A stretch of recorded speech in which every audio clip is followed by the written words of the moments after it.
ಇಡೀ ಕಾರ್ಯಕ್ರಮದ ಆಯೋಜನೆಯನ್ನ ಈ ಒಂದು ಕಾನ್ಸೆಪ್ಟ್ ಅನ್ನ ಬಹಳ ಕಳಕಳಿಯಿಂದ ಕಾರ್ಯಕ್ರಮವನ್ನು ಆಯೋಜನೆ ಮಾಡಿರ್ತಕ್ಕಂಥ ಈ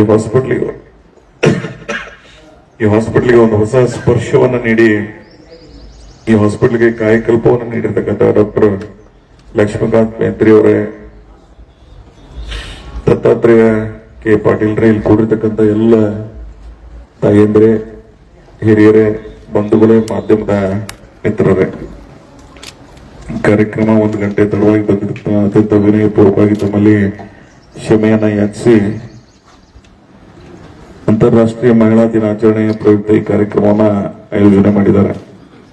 ಬಹುತೇಕ ಮಹಿಳೆಯರ ಬಗ್ಗೆ ಪುರುಷ ಪ್ರಧಾನವಾದಂತಹ ಈ ದೇಶದಲ್ಲಿ ಮಹಿಳೆಯರಿಗೆ ಅವರಿಗೆ ಕೊಡಬೇಕಾದಂತ ಗೌರವದ ಚಿಂತನೆಯನ್ನ ಮೊದಲು ಯಾರಾದರೂ ಆ ಸಮಾನತೆಯ ಪ್ರತಿಬಿಂಬವನ್ನ ಸಾರಿದ್ರೆ ಅದು 8ನೇ ಶತಮಾನದಲ್ಲಿ ಅಣ್ಣ ಬಸವಣ್ಣ ಸಮಾನತೆಗೆ ಹೊಸ ದಾರಿಯನ್ನ ಹಾಕಿಕೊಟ್ಟು ಸರ್ವರಿಗೂ ಸಮಭಾವದಿಂದ ಕಾಣ್ತಕ್ಕಂಥ ಒಂದು ಬರೇ ಲಿಂಗಭೇದ ಅಷ್ಟೇ ಅಲ್ಲ, ಎಲ್ಲ ರಂಗದಲ್ಲೂ ಸಹಿತ ಸಮಾನತೆಯ ಚಿಂತನೆಯನ್ನ ಬಿತ್ತಿ ಅದಕ್ಕೆ ಒಂದು ಹೊಸ ಸ್ಪರ್ಶವನ್ನು ನೀಡಿದವರು ಅಣ್ಣ ಬಸವಣ್ಣ ಅವರು. ಆ ಕಾಲದಿಂದ ಈ ಕಾಲದ ಪ್ರಜಾಪ್ರಭುತ್ವವರೆಗೂ ಸಹಿತ ಮಹಿಳೆಯರನ್ನ ಬಹಳ ವಿಶೇಷವಾಗಿ ಗೌರವದಿಂದ ಕಾಣತಕ್ಕಂತ ಸಂಸ್ಕೃತಿ ನಮ್ಮ ದೇಶದ. ಬಹುತೇಕ ನಮ್ಮ ದೇಶದ ನಮ್ಮ ಪೂರ್ವಜರು ಆ ಸಂಸ್ಕಾರವನ್ನು ಕೊಟ್ಟಿದ್ದಾರೆ. ತಾಯಿಯನ್ನ, ಅಕ್ಕನ್ನ, ತಂಗಿಯನ್ನ ಬಹಳ ಗೌರವದಿಂದ ಕಾಣ್ತೀವಿ ನಾವು. ಅದರ ಜೊತೆಗೆ ಒಂದು ಹೆಣ್ಣು ಬಹುತೇಕ ಆಗ್ತಾನೆ ಲಕ್ಷ್ಮೀಕಾಂತ್ ಮೇತ್ರಿ ಅವರು ಹೇಳ್ದಂಗೆ ಹುಣ್ಣು ಅಂತ ಹೇಳಿದ್ರು. ಬಹುತೇಕ ಇವತ್ತು ಹುಣ್ಣಿಲ್ಲ, ಅದು ಹೊನ್ನಾಗಿ ಬಿಂಬಿಸ್ತಾ ಇದೆ ಅಂತಕ್ಕಂಥ ಮಾತನ್ನ ನಾವೆಲ್ಲ ಒಪ್ಕೋಬೇಕಾಗ್ತದೆ. ಒಂದು ಮನೆಯಲ್ಲಿ ಹುಟ್ಟಿ ಬೆಳೆದು ಇನ್ನೊಂದು ಕೊಟ್ಟ ಮನೆಗೆ ಹೋಗಿ ಆ ಮನೆ ತನ್ನ ಮನೆ ಅಂತ ಸ್ವೀಕರಿಸಿ ಆ ಮನೆಗೆ ಬೆಳವಣಿಗೆಗೆ ಪೂರಕವಾಗಿ ಚಿಂತನೆ ಮಾಡ್ತಕ್ಕಂಥ ಆ ಪ್ರವೃತ್ತಿ ಏನಿದೆ, ಅದರಲ್ಲಿ ವಿಶೇಷವಾಗಿ ಆ ತಾಯಿತನ ಮತ್ತು ಎಲ್ಲಕ್ಕಿಂತ ಮುಖ್ಯವಾಗಿ ತ್ಯಾಗಿ. ನಾವೆಲ್ಲ ಒಂದು ಮನೆಗೆ ಹುಟ್ಟಿ ಅಲ್ಲೇ ಬದುಕಿ ಹೋಗ್ಬೇಕಾದ್ರೆ ಎಷ್ಟೋ ಸಮಸ್ಯೆಗಳಿರ್ತಾವ. ಅದರ ತಾಯಿ ಒಂದು ಮನೆಯನ್ನ ಬೆಳಗ್ತಕ್ಕಂಥ, ಒಂದು ಮನೆಯಲ್ಲಿ ಹುಟ್ಟಿ ಇನ್ನೊಂದು ಮನೆಯನ್ನ ಬೆಳಗಿ ಇಡೀ ಪ್ರಪಂಚಕ್ಕೆ ತನ್ನದೇ ಆದಂತ ಒಂದು ಏನು ವಿಶೇಷವಾದಂತ ಬದುಕನ್ನ ಸಾಗಿಸಿರ್ತಾಳೆ. ಅದಕ್ಕಾಗಿ ಆ ತಾಯಿಯನ್ನ ಗೌರವಿಸ್ತಕ್ಕಂಥ ಸಂಸ್ಕೃತಿ ನಮ್ಮ ದೇಶದ. ಅದಕ್ಕಾಗಿ ಅಂತ ದೇಶದಲ್ಲಿ ಇವತ್ತು ಅಂತಾರಾಷ್ಟ್ರೀಯ ಮಹಿಳಾ ದಿನಾಚರಣೆಯನ್ನು ನಾವೆಲ್ಲ ಪ್ರಪಂಚದಲ್ಲಿ ನೋಡ್ತಾ ಇದ್ದೀವಿ. ಮುಂದುವರೆದ ರಾಷ್ಟ್ರಗಳನ್ನ ಗಮನಿಸಿದೀವಿ ಅಂದ್ರೆ ಇಕ್ವಾಲಿಟಿಯಲ್ಲಿ ಬಂದಿದೆ. ಅದರ ಪ್ರೀತಿ, ವಿಶ್ವಾಸ, ಗೌರವ ಅದು ನಮ್ಮ ದೇಶದಲ್ಲಿ ಮಾತ್ರ ನಾವು ಕಾಣಲಿಕ್ಕೆ ಸಾಧ್ಯ ಆಗ್ತದೆ. ಭಾವನಾತ್ಮಕ ದೇಶ ಬೇರೆ ದೇಶಗಳಿಲ್ಲ, ಮೆಕ್ಯಾನಿಸಮ್ ಲೈಫ್ ಬದುಕ್ತಾರೆ. ಅನೇಕ ರಾಷ್ಟ್ರಗಳು ನೋಡ್ತಿರ್ತೀವಿ ನಾವು, ನೀವು ಇವತ್ತಲ್ಲ ಡಾಕ್ಟರ್. ಇವತ್ತು ಬಹಳ ಸೂಕ್ಷ್ಮವಾಗಿ ನಾವೆಲ್ಲ ಗಮನಿಸಿದ್ದಾದ್ರೆ ಈ ದೇಶ ಮಾತ್ರ ಇಲ್ಲಿ ಯಾರಿಗಾದ್ರೂ ನೋವಾಗಿದ್ರೆ ನಮಗಾಗಿದೆ, ಇಲ್ಲಿ ಯಾರಿಗಾದ್ರೂ ಸಂತೋಷ ಆಗಿದ್ರೆ ನಮಗಾಗಿದೆ ಅಂತಕ್ಕಂಥ ಭಾವನಾತ್ಮಕ ಬದುಕು ಇಂಥ ಒಂದು ದೇಶದಲ್ಲಿ ನಾವು ಹುಟ್ಟಿದೀವಿ. ಇವತ್ತು ತಾಯಿ ಯೋಗೇಶ್ವರಿ ಅವರು ಇದ್ದಾರೆ. ಇಂಥ ಅನೇಕರು ಇವತ್ತು ಸಮಾಜಮುಖಿಯಾಗಿ ಅನೇಕ ಕಾರ್ಯಗಳನ್ನು ಮಾಡ್ತಾ ಇರ್ತಾರೆ ಅಂತ ತಾಯಿಯಂದರು. ಇವತ್ತು ಅಕ್ಕ ಮಾದೇವಿ ಹಿಡಿದು ಅನೇಕ ಇತಿಹಾಸಗಳನ್ನ ಗಮನಿಸ್ತಾ ಇರ್ತೀವಿ ನಾವು. ಸೊ ಅದಕ್ಕಾಗಿ ತಾಯಿಯನ್ನ ಬಹಳ ಗೌರವದಿಂದ ಕಾಣ್ತಕ್ಕಂಥ ಈ ದಿನಗಳಲ್ಲಿ ಸ್ವಲ್ಪ ಮಟ್ಟಿಗೆ ಎಲ್ಲೋ ಒಂದು ಕಡೆ ಅಂಧಕಾರ, ಕಂದಾಚಾರಗಳು, ಬಹುತೇಕ ಹೆಣ್ಣು ಹುಟ್ಟಿದ್ರೆ ನಾಳೆ ಆ ಮಂತನಕ್ಕೆ ತೊಂದರೆ ಆಗ್ತದೆ ಅಂತಕ್ಕಂಥ ಭಾವನೆ ಇಟ್ಕೊಂಡು ಒಂದು ಕಾಲ ಇತ್ತು. ಇವತ್ತು ಕಡಿಮೆ ಆಗಿದೆ ಅಂದ್ರೂ ಸಹಿತ ಎಲ್ಲೋ ಒಂದ್ ಕಡೆ ಇನ್ನೂ ಸಹಿತ ಇಂಥ ವಿಚಾರಗಳು ನಡೀತಾ ಇರ್ತವ. ಅದಕ್ಕಾಗಿ ಮಹಿಳಾ ದಿನಾಚರಣೆಯಲ್ಲಿ ನಾವು ಒಂದನ್ನ ಬಹಳ ಸ್ಪಷ್ಟವಾಗಿ ಒಂದು ನಿರ್ಣಯವನ್ನು ಮಾಡಬೇಕಾಗ್ತದೆ. ಡಾಕ್ಟರ್ಸ್ ಅಥವಾ ಈ ಮೆಡಿಕಲ್ ಲೈನ್ ದಾಗಿದ್ದವರು ಒಂದು ದೃಢ ಸಂಕಲ್ಪವನ್ನು ಮಾಡಬೇಕಾಗ್ತದೆ. ಎಲ್ಲೂ ಸಹಿತ ಈ ಭ್ರೂಣ ಹತ್ಯೆಗೆ ಅವಕಾಶ ಕೊಡಂಗಿಲ್ಲ ಅಂತಕ್ಕಂಥ ನಿಮ್ಮ ಆತ್ಮಸಾಕ್ಷಿಗಾಗಿ ಒಂದು ನಿರ್ಣಯ ನೀವು ಮಾಡೋದೇ ಆದ್ರೆ ಅದು ಬಹಳ ಶ್ರೇಷ್ಠವಾದಂತ ಕಾರ್ಯ ಆಗ್ತದೆ. ಒಂದು ಜೀವಿಗೆ ಬಲಿ ತಗೋತಕ್ಕಂಥ ಹಕ್ಕು ನಮ್ಮ ಯಾರಿಗೂ ಇಲ್ಲ. ಇನ್ನು ಹುಟ್ಟುವ ಪೂರ್ವದಲ್ಲೇ ಆ ಮಗುವಿಗೆ ಒಂದು ರೀತಿಯಿಂದ ನಾವು ಆ ಹತ್ಯೆಯನ್ನು ಮಾಡೋದಕ್ಕಾಗ್ತದೆ.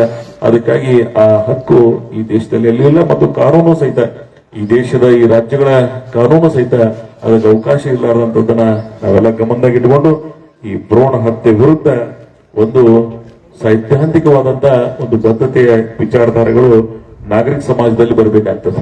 ಬರೀ ಡಾಕ್ಟರ್ಸ್ ಅಷ್ಟೇ ಹೇಳಂಗಿಲ್ಲ, ಪ್ರತಿಯೊಂದು ತಾಯಿಯಂದ್ರು ಪ್ರತಿಯೊಂದು ಕುಟುಂಬದಲ್ಲೂ ಸಹಿತ ಈ ಭ್ರೂಣ ಹತ್ಯೆ ವಿಚಾರದಲ್ಲಿ ಬಂತು ಅಂದ್ರೆ ಅದಕ್ಕೆ ಅವಕಾಶ ಕೊಡದೆ ಇರದಂಗ ನಾವೆಲ್ಲ ಬದುಕಬೇಕಾಗ್ತದೆ.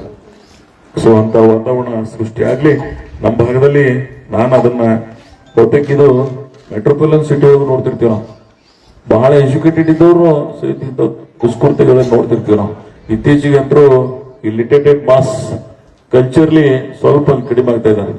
ಯಾರ್ಯಾರು IT BT ಅವರ ಅಲ್ಲೇ ವಿಶೇಷ ಇಂಥ ದುಷ್ಕೃತ್ಯಗಳನ್ನ ಗಮನಿಸ್ತಾ ಇರ್ತೀನಿ. ನಾನು ಸುಮ್ಮನೆ ಮೆಡಿಕಲ್ ಲೈನ್ದಾಗ ನಂದು ಏನ್ ಸುಳ್ಳು ಅಂದ್ರೆ ನನ್ನ 30 ಡಾಕ್ಟರ್ಸ್, ನಾನು ಏನ್ ಕ್ಲಾಸ್ಮೇಟ್ಸ್ ಇದ್ರು 27 ಮಂದಿ ಡಾಕ್ಟರ್ಸ್ ಅದಾರ.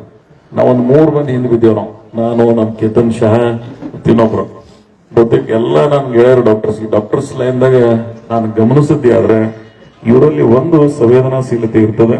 ಇವರು ಇನ್ನೊಬ್ಬರನ್ನ ಮಾದರಿಯಾಗಿ ಬದುಕತಕ್ಕಂತ ಒಂದು ಬದುಕನ್ನು ಬದುಕ್ತಾ ಇರ್ತಾರೆ. ಸೊ ಅದ್ರ ಅಟ್ಟೆ ಕಮರ್ಷಿಯಲ್ ಇರ್ತಾರೆ ಅವರು.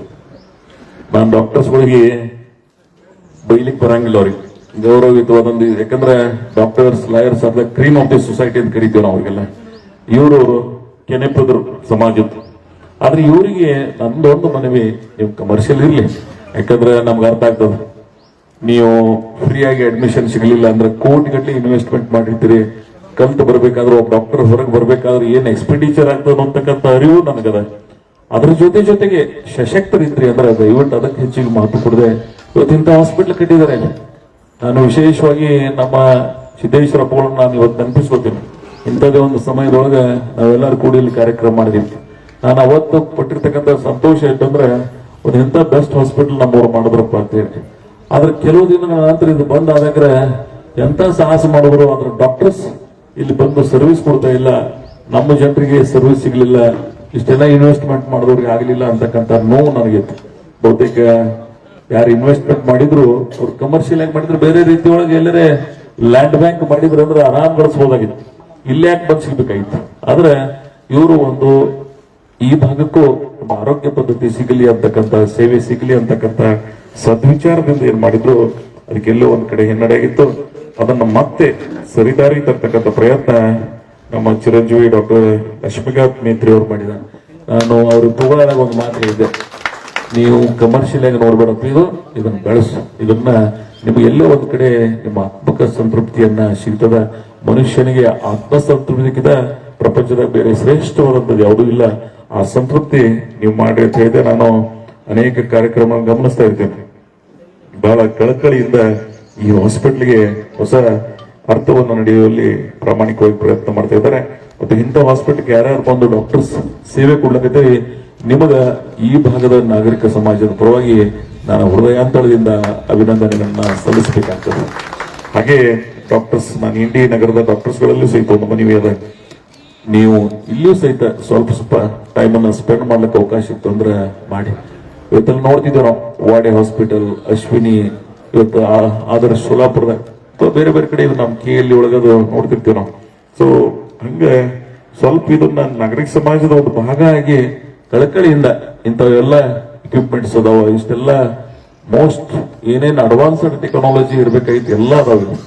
ಆದ್ರೆ ಅವುಗಳಿಗೆ ಉಪಯೋಗಿಸ್ತಕ್ಕಂಥ ಪ್ರಯತ್ನ ಇಲ್ಲಿ ಡಾಕ್ಟರ್ಸ್ ಮಾಡ್ಲಿ ಅಂತಕ್ಕಂಥ ಮಾತನ್ನು ಹೇಳಿ, ನಾನು ಇದನ್ನ ಯಾರಿಗಾರು ಒಪ್ಪಿಸ್ಬೇಕಂತ ಹೇಳಿ ಇವರೆಲ್ಲ ನಮ್ಮವ್ರ ಮಾತು ಕೇಳಿ ಮಾಡಿದೆ. ನಾವು ಶ್ಯಾಮ್ನವ್ರವ್ರು ಕೇಳಿದೇವಿ, KLE ಅವ್ರು ಕೇಳಿದೆವು, ಬಿಜಾಪುರದಾಗಿದ್ದವ್ರು ಕೇಳಿದೆವು. ಅವ್ರು ಯಾರು ದೊಡ್ಡ ಮನಸ್ಸು ಮಾಡಲೇ ಇಲ್ಲ.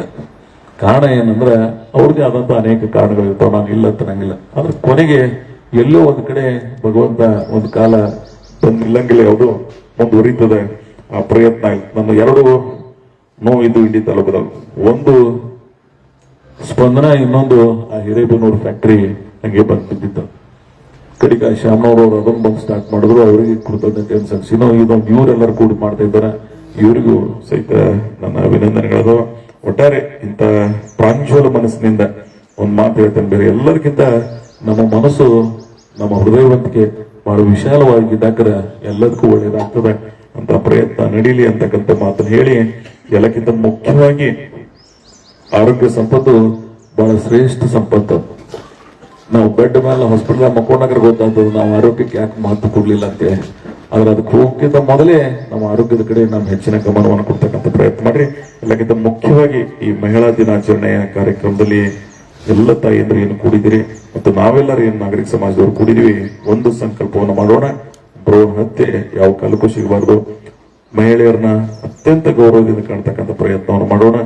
ಮಹಿಳೆಯರನ್ನ ಅತಿ ಶ್ರೇಷ್ಠ ಸ್ಥಾನದಲ್ಲಿ ಕಾಣ್ತಕ್ಕಂಥ ಪ್ರಯತ್ನ ನಮ್ಮ ನಾಗರಿಕ ಸಮಾಜದಿಂದ ಮಾಡೋಣ ಅಂತಕ್ಕಂಥ ಮಾತನ್ನು ಹೇಳಿ ನಮ್ಮ ದೊಡ್ಡ ಮುಗಿಸಿಕೊಂಡವರು ಬಹಳ ಜನ ಇದಕ್ಕೆ ಹಿನ್ನೆಲೆಯಾಗಿ ನಿಂತು ಈ ಕಾರ್ಯಕ್ರಮದ ಯಶಸ್ವಿಗೆ ಪೂರಕವಾಗಿ ಶ್ರಮಿಸಿದ್ದಾರೆ.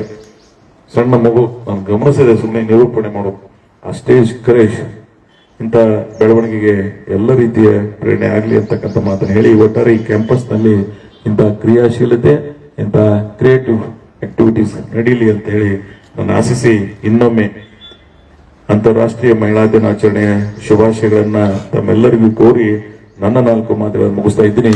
ಜೈ ಹಿಂದ್, ಜೈ ಕರ್ನಾಟಕ.